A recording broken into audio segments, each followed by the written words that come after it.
Welcome to episode number Cinco. 5. 5. Cinco, because maybe our next episode is going to be in Mexico.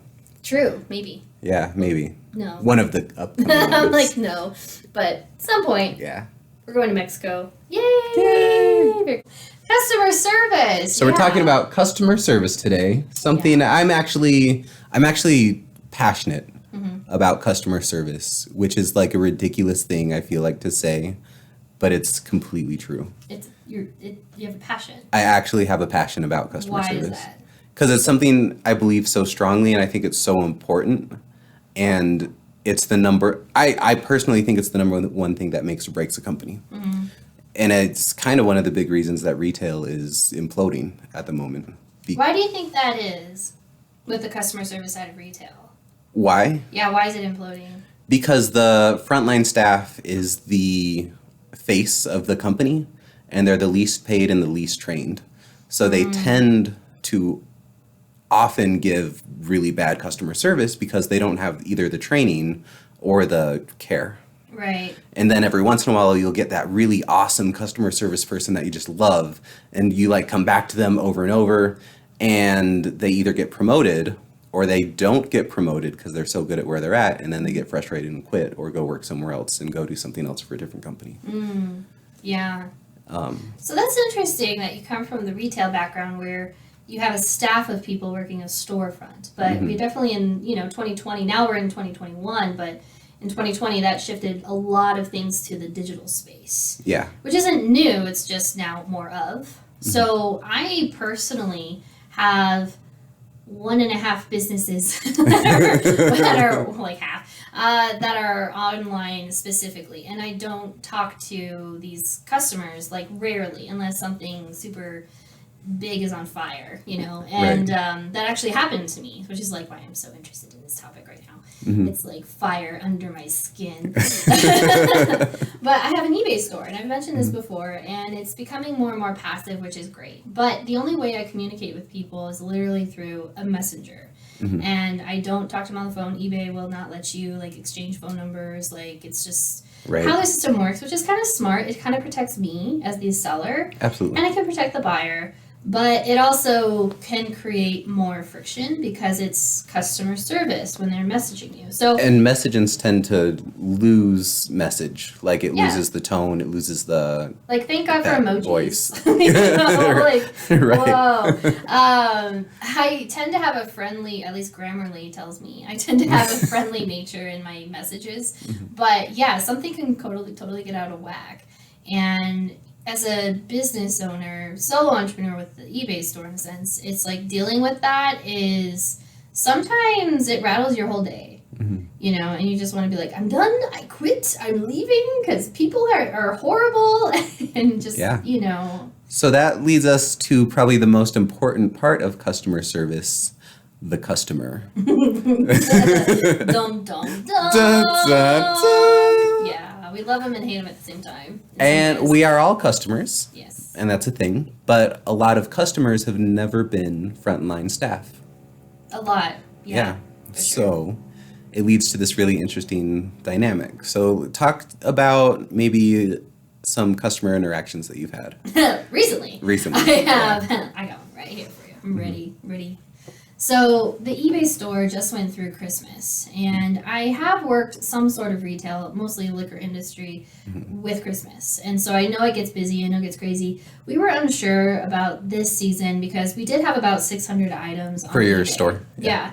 All individual SKUs. And so that, SKUs is item, by the way.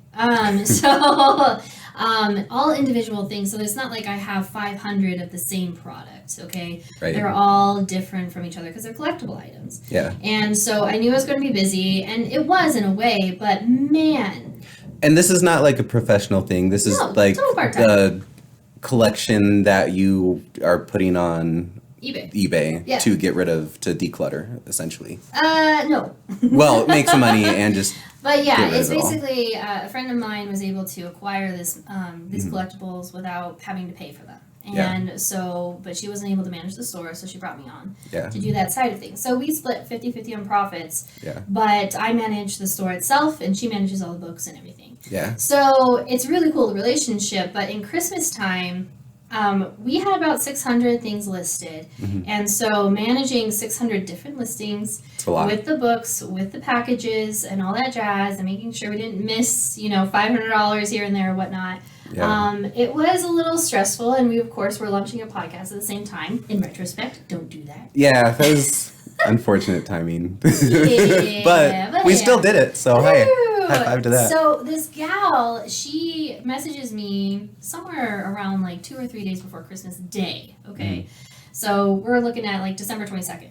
Christmas is on December 25th, right? And she's like, hey, I want to have like all these items, which added to a measly $50, okay? Not saying that's not like a price, but Yeah. on the store, my store with the collectible items, it's actually pretty low. Right. So it was like, okay, we're gonna, give you this, give you that, blah, blah, blah. The next day is when I print the labels, which on eBay shows that we're shipping it. And she was so pissed. She was like, it's not gonna get here in time, and blah, blah, blah. I was like, on our site, we literally says we have 3 days to get it to shipping. It's a policy. Right. And so I was like, I friendly was just like, hey, this is our policy. We got it, put it out there. You should have told us it was a big rush for you, and we could have put it up, expedited it, but busy. And because holiday. Yeah, and I'm being really nice about this. And then I say, and in the future, we definitely suggest you purchasing your items at least 2 weeks in advance for Christmas to reduce anything like this to happen and maybe not get your presents on time. And she replied back like such a Karen. I'm sorry to say that, but it's so true. Such a Karen. She was like, I can't believe that your smart ass said that to me. And I was like, what? Like smart ass? I was like, where in there was it a smart ass? Because I advised her to purchase items for 2 weeks in advance. What else did she say though in her message? Smart ass, I want my refund and blah, blah, blah. And she's like, this was so unprofessional. I own my own eBay store, apparently, which I couldn't find. And she's like, I own my own eBay store and I would never leave my customers hanging like that. I was like what? Yeah. What else did she say though? I'm trying to, I now forget. If I told you something, I forgot myself. No, because what's neat though about this is, because again, it's over text message. Yeah. So when she read your reply, like, we do suggest that you do this, she read it as snippy, right? Where you were just saying in a polite way. Yeah. And this is the problem with messages, right? Have you seen that Key and Peele episode where they're sending the text messages back and forth? No. It was also TikTok. It's really funny. And he's like, hey, man, do you want to hang out? And then the other guy's like, oh, I don't know. Do you really want to hang out? And he reads it like, do you even want to hang out? And then it like escalates into a fight. Okay. Yeah. It's really funny. Yeah. But it's so true because she's already angry because it's holidays, right? She's stressed out because it's got to get there at a certain time. She's found this perfect thing. And she's just like sitting there clicking refresh on her computer, probably literally all night, right? No joke. Because she's like, when is it going to ship? Label, she was just like, it's not going to get here. I was like, whoa. Right. Because she has this expectation. Yeah. And because she has this deep expectation, she has, it's just the story that's being told in her head. And she's taking out all of that frustration on you. And I think there's the word in there that we kind of discussed earlier before we started recording was this managing expectations. Yeah. And I have found that having good communication with customers, even through messages, is good, but really not communicating much is key too. It's like being incredibly brief, being incredibly concise, and having all the facts before you even respond is incredibly important. Yeah. Because it just helps manage the expectations of what's going to happen. Yes. Yeah. This instance, I didn't get that opportunity, but in many other instances, I'm thinking in the past, and I'm sure you can too, is that managing expectations and boundaries with customers are incredibly important. But also, typically, it's probably the biggest gray area. Because talking about policies, you mentioned the policy, like we have, 3 days to get it to shipping. Let's talk about return policy. Because this is probably anyone who's worked in retail knows the return policy is everywhere on everything. anytime you buy something, it's on the back of the receipt. And then people come back and they're like, hey, I've had this for 2 years and it suddenly doesn't work. I would like to return it. And Right. it's like, And you know, no. I'm not going to say blame, but I really attribute why that is because of places like Walmart, where they're like, we'll literally take dirty shoes that you've worn for 2 years. Yeah. And it's like, what? You know? Do they really? Yes, you can. I thought you had like a 30-day or something. No, I don't it return depends. stuff Now, very often. now they've kind of caught up to some things like TVs around the Super Bowl and, you know, Okay. things like that. But it was definitely a thing. And there's actually a day, I forget, I think it's the 7th of January? Return anything day? Return anything day from Christmas. Oh, wow. Okay. Yeah, so there's literally like a day, at least in the States, and it's not widely celebrated per se, Well- but it's definitely known. I'll give you two sides to that. Because, so I think I talk about it, but so my vitamin store that I had in one of the, it was the worst store in the company, I think second to last, and I got it into second place. Oh, that's cool. Yeah, and they were going to close it. It was a terrible situation because they hired me into that manager position, relocating me to a different city, knowing they were likely going to close that store in 30 days. Oh, I mean, what? Yeah, so this is That's a whole nother usual retail corporate thing. move, though. That happened Total to some corporate family move. members of mine, too. Yeah, it's Yeah. infuriating. But little did they know, I turned it into the number 2 store in the company within like 6 months. And was that through customer service? Through my return policy. I pretty much just took anything back, swapped it out. 90% of the time, I sold them something extra. When they returned it, they were like, hey, this didn't work. I don't want it. Yeah. Bring it back. GNC's going to be a jerk. I mean, the other vitamin company is going to be stingy. I don't know if I can say that. I think you can. The other one is going to be, stingy and whatever. Just bring it back to me. I'll get you something else because I want this product to work for you. And the other thing is I was in retail forever, right? So and we just get belittled and berated You get beaten up every pretty- single pretty day. bad. Yeah. And so you just have to turn it off and you have to understand that when she's mad, like when they're sending these scathing messages, it's not really at you. It's not your fault. It has nothing to do with you. It's really what's going on in them. And I found as a consumer, Yeah. whenever I'm talking to anyone, and I can actually attribute this to a recent event as well with Yeah. my family. I have an Airbnb that I was operating over New Year's. Like, a lot of shit happened in December. Good It's a rough and month. bad. And I feel like it was like that New Year, so it was like 2020 knew it was on its way out. Yeah. And it was just like one more jab in Anastasia's life. It's like, I'm going to get her. Take this, So- Anastasia. 2020 is just Right. there plotting. So just to sum up what happened, my mom has a timeshare. Womp womp. Totally regretting it. And so she has 5 units at this place in Orlando. Don't do that. And so she was like, I need to book these somehow on Airbnb. And I was like, okay, I can take care of that because I know how to do Airbnb. And she's 64 going on 65. It's not her world.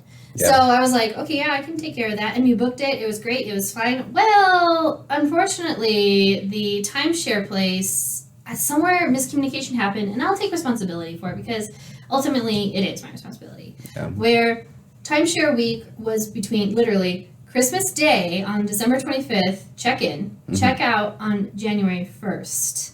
Okay? These properties are in Orlando. I'm in Colorado. Like, I can't just drive up and fix the problem. But what happened was I booked them an extra day. So they were leaving on January 2nd on Airbnb. They were literally going to get kicked out on the 1st.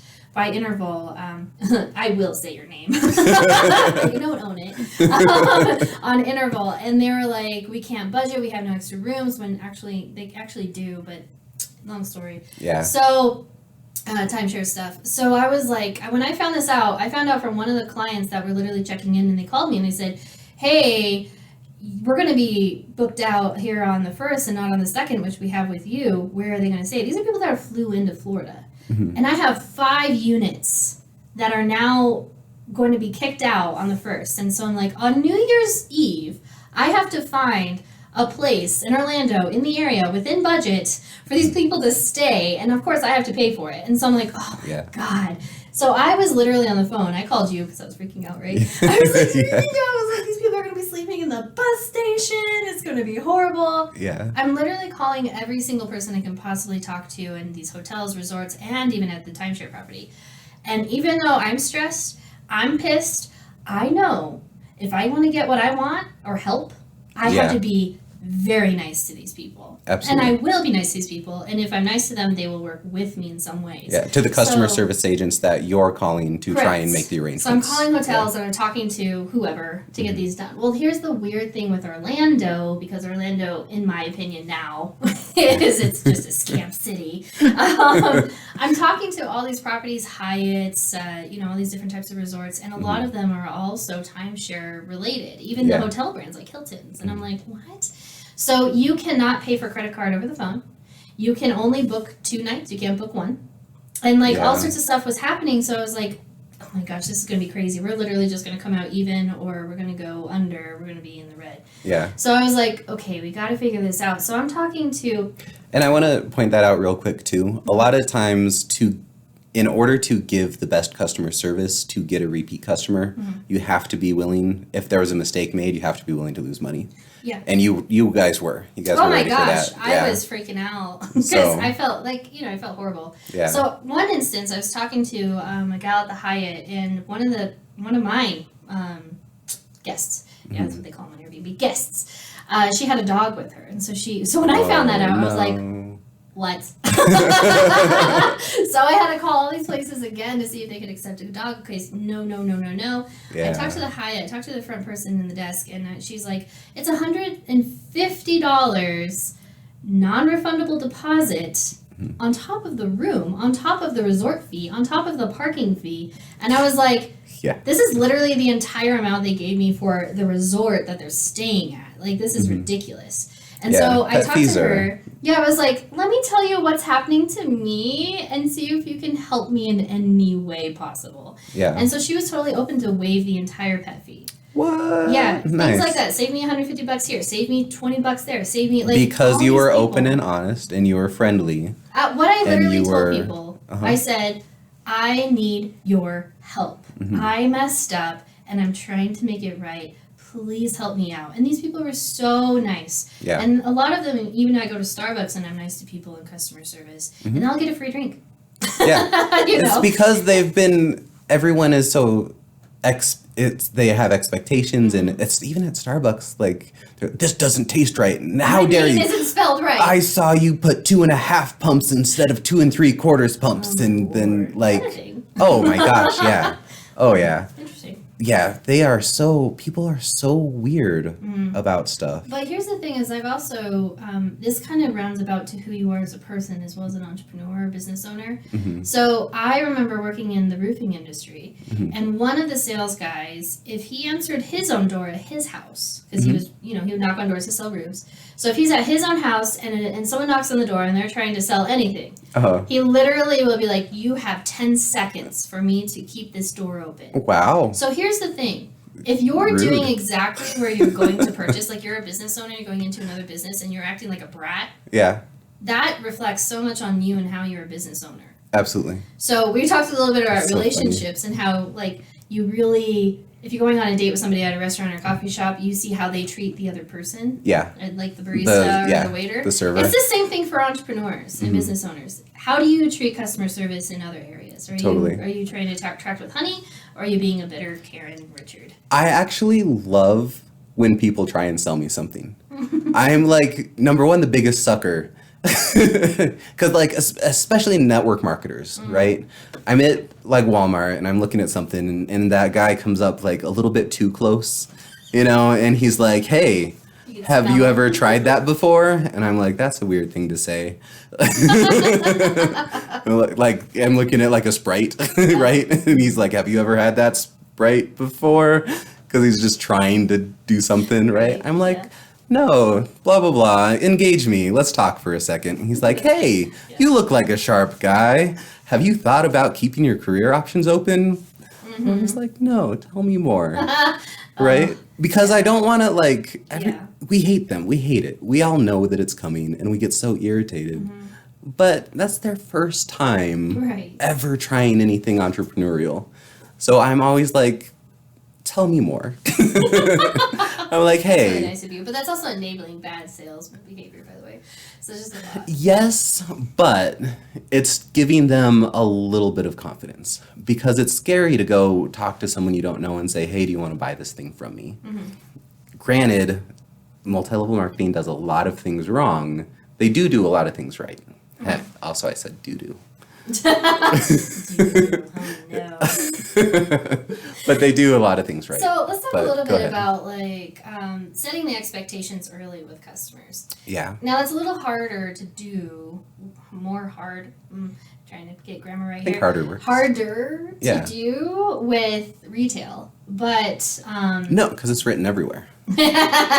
And people read all of the policies all the time. Oh yes, Definitely. they read signs Yeah, and they they follow definitely the read the rules signs. and all that. And they read the prices underneath the item that they're asking about. They never Oh, say how much is yeah. this. Check the tag on the price item to the actual item itself. Make sure it's in the right spot. Yeah. Labeled correctly. So they definitely definitely all those things. just writing it down is enough to set policy expectation, right? Right. So with retail, it's a little more difficult to uphold certain expectations early. Mhm. But when you're doing, especially, most of our audience members, at least that we think we know of, are either doing it themselves or they have a small staff, and they're Uh-huh. usually not in a retail kind of situation yet, at least. So, or at least that was what we know. So Mhm. they're talking to customers. They're Mhm. literally on the phone with them selling, packages or a car or whatever it is. Mhm. So there's more of a intimate touch with your customers. And I feel like when you have that intimate touch, you're able to really clearly set expectations and standards. Because, like with me, Mhm. when I was selling coaching packages or I was dealing a speaking deal, Mhm. I was like, expect this, expect that. Okay. What are your expectations that we have not covered yet? Because I wanted to hear on their end what they were really looking for. And I think that's something that's really not put out there as much. I think that's a huge question to ask, actually. Not just, do you have any more questions, but what expectations do you have that we haven't covered? Exactly. That's a huge shift. I've never said it that way. But I'll often be like, so any more questions? Did we cover everything? And everyone always says, no, no more questions. I Right. think it all sounds good. And then 2 days later, it's like, hey, this thing. Right? But Well, I even talk about refund or whatever policy Yeah. that day before we even sign anything. yeah, And a lot of, especially in other coaches in the consulting space, that's rarely done. yeah, I agree. They may say you have 7 days, as most states you have 5-day regret kind of policy. You Yeah. regret your decision, you can call and get a refund. Yeah. But they don't talk about what about 30 days? What about 60 days? So I really laid down the expectations early, and I literally, all of the clients I've worked in the past were still great friends. Yeah. Even if they had to do a refund or come out of a program. And it's and the reason is because expectations were laid early. But this was a intro session, you had a one-on-one conversation, hey, this is what's going to happen, this is what you're going to get. And when you have 100 people a day or more, and you've got 2 minutes to talk to them, you can't do that. Depends, right? I Yeah. mean, it always Or depends on what you're talking about, who you're talking to. You can't do it in the same way, Correct. rather. Correct. So I think there's something that's missing, especially right now in customer service, is if you're able to have a high touch, low tech modality to your customer service is really key. Because how many times have you tried to get a hold of Verizon, your internet provider, your energy provider, right? It's just you absolutely hate doing it. So you will just suffer from whatever is going on, low Wi-Fi or your power's And they out. do it intentionally. They make it so Yeah. horrible to get in touch with someone. And we all really hate it. We do. So moving into kind of even we have bots now that are trying to create a higher touch feel, right? When you get these chats. So what's happening, and just so you know, the customer service, the phone customer service, I did that for a long time. That industry's almost gone. We have artificial intelligence that's capable enough to handle actual conversations with people. Right. So that's going to be rolled out in the next couple of years. Maybe. I don't know, because I just talked to Apple because I had to get a new computer. Uh-huh. And so I called up Apple, and yeah, it was AI, very smart AI for sure. But it could obviously can only get you so far. And so I did have to talk to a rep. It was actually for a sale, right? Yeah, give it a couple years. Give it a couple of years. They'll be robots. Seriously. But it was interesting how far Apple could go before I actually needed to talk to somebody. Yeah. And so it was very interesting. And I think AI is a great way, instead of doing like press 1 for, oh my god. A little bit better. You know how many times I have actually memorized the dials I need to make in order to get to the person or I department? just hit 0 until I get to someone. But then they got caught onto that too, And so then now, they just now disconnect 0 you. just like says goodbye. Sometimes. They're just like, dang it. Right? Then you got to start with 1. 1, 1, 1, 1, 1, 1, 1. Goodbye. 2, 2, 2, 2, 2, 2, 2. But Yeah. let's talk a little bit about putting out customer service fires. Now, I think you have a lot of great stories with that, because I think any industry, you're going to have a fire to put out. I mean, freaking Airbnb and eBay, who knew? But Yeah. with you not only have retail, you worked on a ranch, you have this business, you have Yeah. like various businesses you've worked into that have different customers. So talk Yeah. about how to approach, or what you've done or what you've seen that helps settle a fire with a customer and really comes out in a better resolution. So, like we said, setting the expectation early. So when they come back and they have an issue, they kind of already know what to expect. So, and we were talking about, if you have a lot of people, what I like to do is have like a little script that I cover with every customer every time. And that was one of the number one things that took my vitamin company to the top. Because I told our story, I told, like I knew all the sales, and then I would basically tell them the return policy verbally, all within the span of about 2 minutes. Right. So when they had an issue, say this thing didn't work, they would come back. I could fix it for them faster. The other big thing is really just having patience, which is my strong point that a lot of people don't have. But letting the customer vent for as long as they need to vent until they're done venting goes a long way. That's true. They gotta get their energy out. Yeah. It's like, you want to take a lap while you yell at me? Cool. Yeah. And just, you gotta listen, just take notes, and really listening to what the actual like concern is, or the actual problem, or what's actually going on. Because buried in their 20-minute rant, sometimes longer, is the actual issue. Yeah. And I worked on the phones too. So I worked for Sprint I worked for a cell phone carrier's customer service. Can we say brand names? I think they can. You're not Is working that a for them. thing? You're a W-2, so it's whatever. But Did is you have it to like sign a thing? don't tell stories outside of your workplace? Yeah. No, I don't know. Then, Probably. You mean It's not HIPAA. did I read the policy? Yeah. Did you Is memorize that what you're credit asking? cards? Do you have HIPAA problems? Like, I think anything other than HIPAA you can talk about, so whatever. Probably. But anyway, but yeah, and so then it's even more. People feel like they're so much more emboldened when they're on the phone and it's not face-to-face confrontation. Especially in the chat. Yeah, and even more Yeah. so chat to chat, right? Then they're just like, let me send you a paragraph or 3, which is what I do when I'm Whole angry. chapter, Yeah, I send them a book. So basically, But- you say we suck. Got it. But when there is an issue, right, it's really listening, trying to find the actual issue, having the patience, and not taking it personal. Because again, so this is actually a huge dynamic shift, right? So for an entrepreneur, these are our babies. This is our love. We are Right. putting everything, whether it's into this book we're trying to sell, and someone comes back and says, this book sucks, I want a refund. That's hot. That hurts. If someone says these vitamins suck, I'm like, I didn't make them. Let me get you something else. Yeah. So you can't do that, right? Yeah. So it is very hard, but if you can listen to them and say, hey, or just ask the question, like, well, like you said, what was your expectation of the book? What was your expectation of my program? What was your expectation of my product? And then hearing it and then fixing it.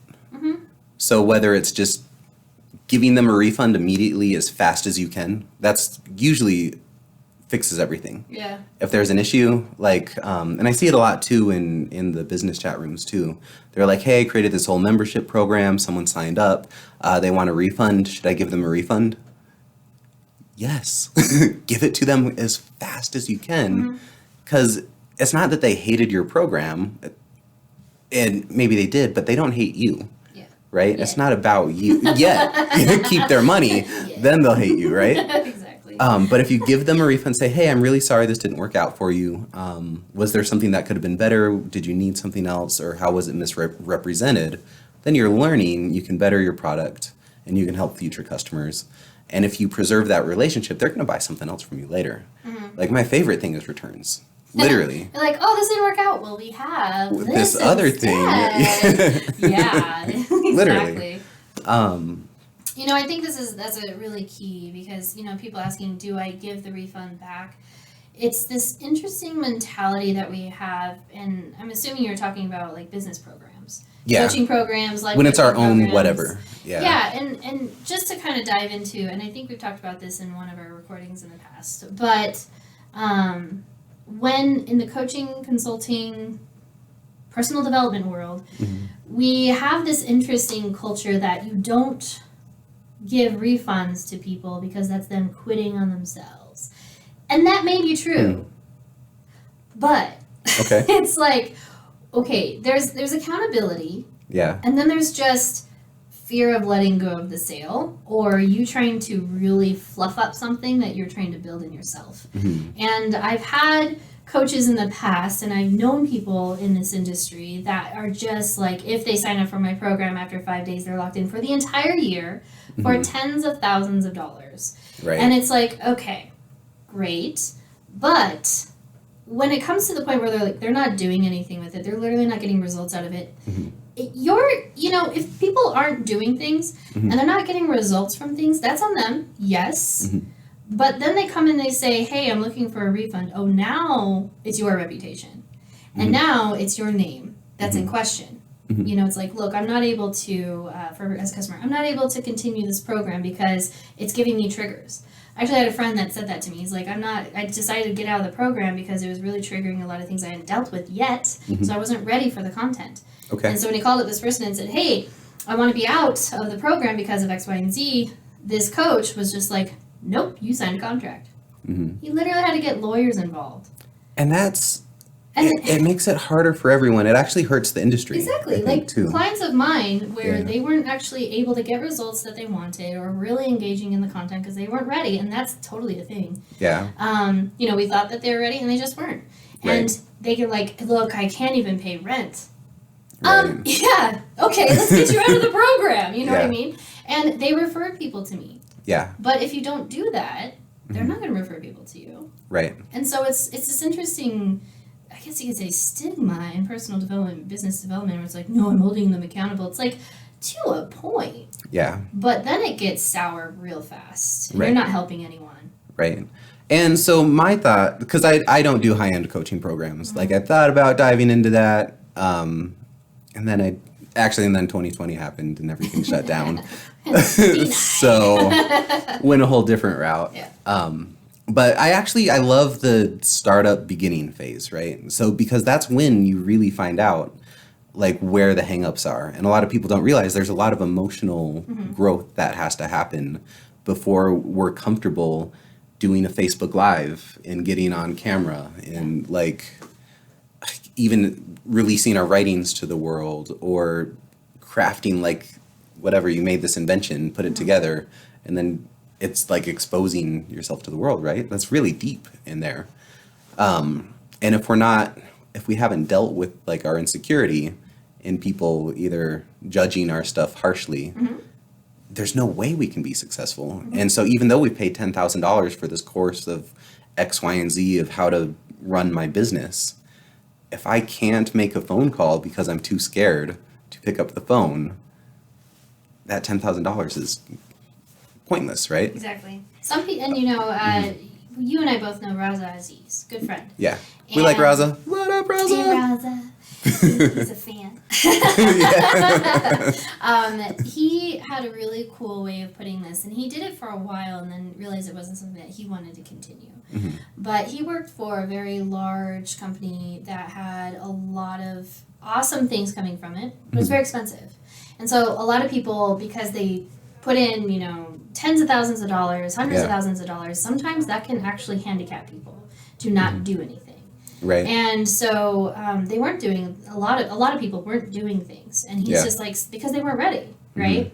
And again, refund policy, you know. So he branched off, and years later he created something where he was literally just, you know, tiptoeing people to things. Like, this is how you do this. Let's go do it. Okay, this is how you do this. And similar to what you do, you know, setting up a landing page, you literally walk them through the whole thing. I'm there with them. There. Yeah. I think it's the most important. And some people need that in the beginning or even in the middle or the end to really get things done. Yeah. And so I thought that was I really still need key. it. Certain things I definitely need it. I'm So a lot. I think it's really important, and that's part of the awareness piece, but it's also the business owner's awareness piece. Where is this person in this journey? Yeah. Can I actually help them with this? Yeah. Or do they need a precursor so that they can do this? Yeah. And that's really important, because a lot of people will just close the sale because it's a sale, and they'll figure it out. No. Let's be really transparent and authentic with this, and stop pretending that, you know, everyone's going to do what they're supposed to do in this program. That's not true. And this is where the term really comes in, customer service. Are you actually serving your customer, or are you expecting the customer to serve you? I just thought of that. I just made that up. That was really That's good. A good quote and name that we're going to create. No, that is excellent, because I think a lot of business owners, they really can put, at least, themselves on a pedestal. Yeah. Especially if they're very well seen or have a very reputable resume. Or if they're at the beginning and they're struggling to pay rent too. Like, it's scary to say, hey, they didn't like this, I need to give them their money back. If they even have the money now. Yeah, which, that sucks. And it's like, or if this, so I'll give an example, because I'm good at talking in generals, so let me give a better example. And this is back in my Vitamin World days. So I had an employee, and we have to talk about this too. So I had an employee, she was pretty new, and I have the philosophy, pretty much say yes, and then we'll figure it out. I think one of the authors, or one of the people in The Secret, came out with a thing about this. It was like one of the first personal development books I read. So I'm totally just thinking of Jim Carrey and Yes Man. So yeah, similar. Okay. Yeah. But so she says, say yes, then figure out how. And I'm like, hey, we'll make it work. It's totally cool. So we have a customer calls in. He says, I want to buy $200 worth of protein. Like $20, like a $30 sale of protein is a good sale at that point. So he's buying like a lot of protein. So he's gonna get big. Yeah, so it's like 2 bags, and so we just got the shipment in. There's boxes all over the store. She doesn't know how to read the shipment thing because she's pretty new, but he calls in. He says, I want to get $200 worth of protein. Isn't there? She's like, yeah, it's probably in one of these boxes. Why don't you come on in and we'll have it for you? Wasn't there because it just didn't come in. So he's pretty mad because he has to drive all the way across town. And then he's like, writing out and all that, yeah. And he's like, you said it was here and it's not here, and I'm super angry. And when is it gonna get here? And it turns out like one of the flavors is on back order because it's just out for a while. So I come in and she's like crying. She's like, I messed up, and it was like reasonably because he yelled at her. Yeah. And she's like 20. Right. 20, 100 pounds, you know, whatever. Yeah. For sure. Like literally. And so I come in and I'm like, okay, well, let's figure this out. So I gave him a call and I was like, hey, you know, I understand. And I just let him know. Like, she thought it was in the store. We had all these boxes. She's a little bit new. It wasn't there. And said, hey, I'm sorry. And he's like, well, I need this for blah, blah, blah. And she took the payment. She already took his money. So he prepaid for it, came in. Yeah. It's ready when it's here. Yeah. So I had to ship it to him, get it to his house, overnight it. Just took it out of the inventory. So we lost probably a whole bag on it. So it was like, you know, it cost us $300 to get it to him because we had to expedite it and ship it out to him. It's heavy. But, you know, we got it to him. repeat customer with $200 worth of product. So, Totally. Yeah. And that was the thing. So she got her sale. We got him the product. Everyone was happy. You know, I think a lot, and we're going to have to wrap up here, but I think a lot of business owners just think of one sale at a time. Yeah. And they don't think about customer retention, customer reviews, and customer referrals. Because especially in like protein world, in workout protein world, you got a lot of other friends that are taking lots of protein too at the gym. And so you talk. Yes. You know, and so it's like, you know, we talked about all sorts of things like podcasts, softwares, and like what do other people use, and even cars, and what kind of food delivery service do you use, right? So it's referrals may not be 100% of your business, but it sure is a lot of your representation and reputation of your business. Yeah. So really thinking long term with customer service is key. Now, you will get the Karen and the Richard and the, what are their children's name? Doris or something like that. No, it's a grandmother. Doris. Doris. Yeah. Sorry Doris. if anyone who's listening, that's your name. Man. But you get that stereotype every now and then, and there's just no pleasing them, and that's okay. Yeah. And it's always unfortunate, but again, you can't take it personal. You just have to just let them be angry. And move on, right? And help the customers that love your service, that love your product. Right. You know, mostly when it comes to people who complain, like with this whole Airbnb situation I had, there was one gal that wasn't responding well, and she wasn't bad, but she was not responding well just because she doesn't do change well, I think.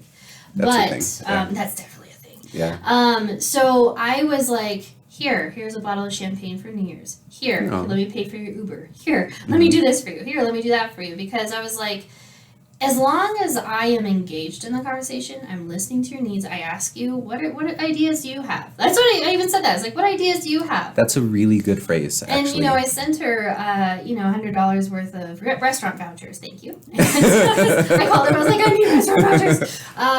So I sent her $100 in restaurant vouchers. Well, I think she heard gift card. And so when she looked at the restaurant voucher, she's like, I can't even use these, you know. And so I was like, okay, well, what ideas do you have? Yeah. And she was like, well, I can't even use these to get lunch. I was like, well, would you like lunch paid for? She's like, absolutely. So I sent her $50 in Venmo. Okay. You know, I paid a lot. But she still wasn't happy, right? And she was fine. Okay. She wasn't happy, but she wasn't angry, and that's okay. But really, when it comes to people who are just continue to complain, or even this eBay person, it's like they just don't feel like they're listened. Yeah. They feel like they're not being taken care of, and that's all they want to know is like, are you engaged and are you helping? Because one of the other Airbnb guys, he even how COVID is working, he had to be the second guest in that unit, and I didn't know this, of course, until the day before because COVID things are changing every day. Yeah. So because it's a timeshare, the housekeeping wouldn't come in until the end of the entire timeshare week. So he's coming in the middle of the week, so housekeeping's not going between these two guests. Right. So I told him, I was like, look, we can completely cancel this if you want, or you come in with a squirt bottle and some paper towels and do some cleaning and change your sheets. Yeah. And he was totally on board with it, and I gave him a free day. Yeah. And I was like, here, you do that. If you want to do that, that's great. Well, apparently the last guest was a pig, and she brought in all of this horrible stuff, beer everywhere. Party. It was like trashed. So he had to clean the whole thing, and he called me, and he was like, this is more than what we thought it was going to be. We're really upset. So I paid $50 for the lunch. Like, I feel like I just paid so much. I paid $50 for the lunch. I gave him the champagne, and he decided to stay at that unit, and even though 2 hours of cleaning he did. Yeah. And I was like, and then he was going to like propose to his girlfriend, so I was like, crap. So now I have to move you. And he had a hired chef, and I had to move him, and it was on that day, and I was like, let me get you one of the best places in Orlando for that, and I did. And we made very little money from that stay, but he was like, thank you so much for being here for me. Yeah. And I was like, that's all I want. Absolutely. I just want you to be there for them and help take care of them. Yeah. That's it. Yeah. One of, when I was on the phones too, so when I was working phone customer service, after their 20-minute rants, one of my favorite things to say was, how can I make this right for you? And when you think, they're going to want 6 months of free whatever or something else, they just want like a $10 credit. Right. Yeah. Right? Pay for my Uber. Okay. Yeah. So just by asking, you can save yourself a lot of money because you might think it's like the worst thing ever, but because they're like shouting for half an hour, but really they're just mildly inconvenienced. And they're like, can you just get me a free drink tonight, a thing, Right. or Just get some lunch. yeah, Yeah. give me a free upgrade to whatever. And Yeah. one thing I noticed is that you give them what they ask for, Mhm. but then you give something extra. That helps. Like the champagne bottle with this Airbnb. Yeah. Like I had it delivered to their doorstep Mhm. so that they could, I mean, it wasn't expensive. It was like Right. Cook's cheap, like, because I was getting 5 of them. But it's the So thought that I was counts. like, yeah. And I was just like, enjoy your Happy New Year. I know it's not expensive bottle of champagne, but here you go. Yeah. You know, and they were all really appreciative of that. So it's service, Mhm. customer service, not Yeah. customer take. Yeah. And so one of my so customer service is really actually dealing with issues. It's problem solving. It is problem solving, and so it's usually, if you can get ahead of customer service, that's the most helpful thing. But usually it's like a problem happened and customer service needs to happen. Sales to me is active customer service, where you're actually finding a problem that a customer has or a potential customer has before they realize it's a problem. So they're two sides of the same coin. So I think sales and customer service are so really linked. But they don't talk to each other sometimes. They should, but they don't. Yeah. In larger businesses, yeah, they don't necessarily talk to each other. Yeah. And that's a problem for a business owner. So if you're a business owner and you have a team and you have a sales area and then you also have a customer service or a fulfillment area, Mm-hmm. you really need to listen to sales feedback and customer feedback and make sure the two know what the other is saying. Because, man, when I was doing sales for Brian Tracy and Jack Canfield, like That one guy that blanked on his name. He wrote a book. I was like, It's name's kind of not John. Jack Canfield. Great, just didn't want to work. So Brian Tracy and Jack Canfield, there was a third party that was making these sales. And so I'm, calling up these people, and sometimes they would call me back because they're like, hey, I bought the coaching and I don't want it anymore. Mhm. Kind of all that jazz. And so, yeah, I would talk to them and I'd be like, hey, what's going on? Mhm. What's happening? Like, I'm totally open to giving them a free refund, but we want to know some feedback. Yeah. And that's really important. Just asking that. Be like, we'd like to know, feedback, why you decided to return this, or say no, whichever. Mhm. And they'll tell you, be like, well, I just realized I really don't want to talk about the problems I have.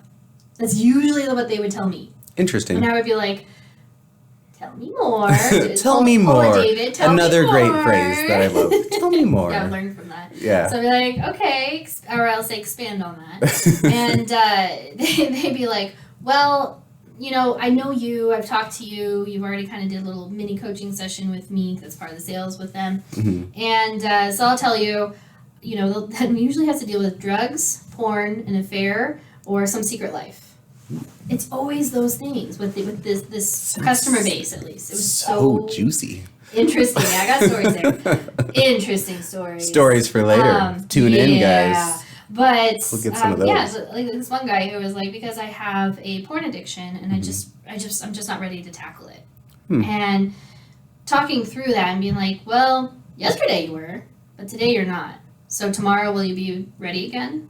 Yeah. And just asking those questions and seeing like, are you really wanting, kind of the cover of our podcast, are you really wanting to take courage and take action on this? Yeah. Or are you trying to give in to fear and weasel out of it? Yeah. And Interesting. so they usually stayed. Okay. Unless there was like some financial burden because they're like, I didn't tell my husband and now he's pissed. I'd be like, well, obviously you gotta have some conversations about that. You weren't like, well, why don't you put your husband on the phone and let's have a 3-way conversation here and really Right. get to this issue. Well, some people would lie to me that they're not married because they would know that I would like to get consent from the Yeah. spouse, right? Yeah, yeah. And it wasn't that much of a coaching; it was like $2,500, but Yeah. it was like in some homes that's Significant a big deal. enough. Yeah. In some homes that's a very big deal, and so it was like, what would your spouse say about this? And they'll be like, oh, I'm not married. Tomorrow, oh, found out you're married. Web of lies, you customer. Yeah.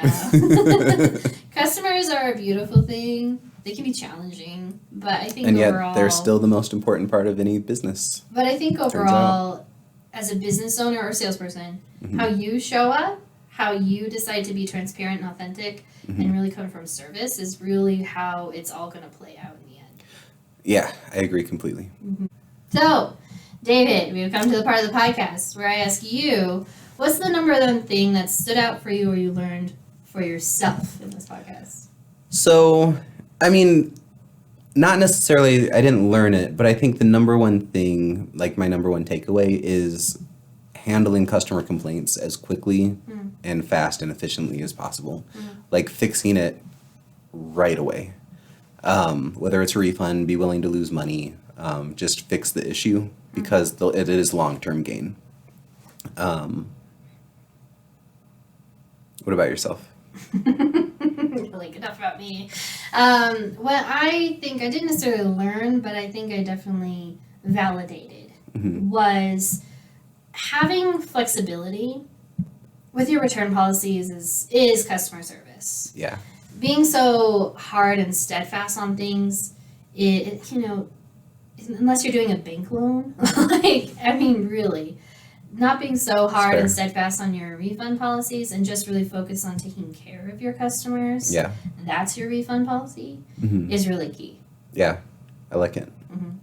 So, the I Don't Know What the Fuck I'm Doing podcast. IDK WTF I'm doing. I got excited. I like our podcast name. So click, subscribe, ring that bell, share this with a friend, put in the comments if you want to have us talk about certain things or ideas or whatever. And what was the number one thing you guys learned about this today, or what's the number one thing that stuck out to you? Yeah. Awesome sauce. Well, thanks everybody. We'll see you on the next episode. We'll see you again. I Don't Know What the Fuck I'm Doing podcast. And hey, whoever you are, you're my favorite person.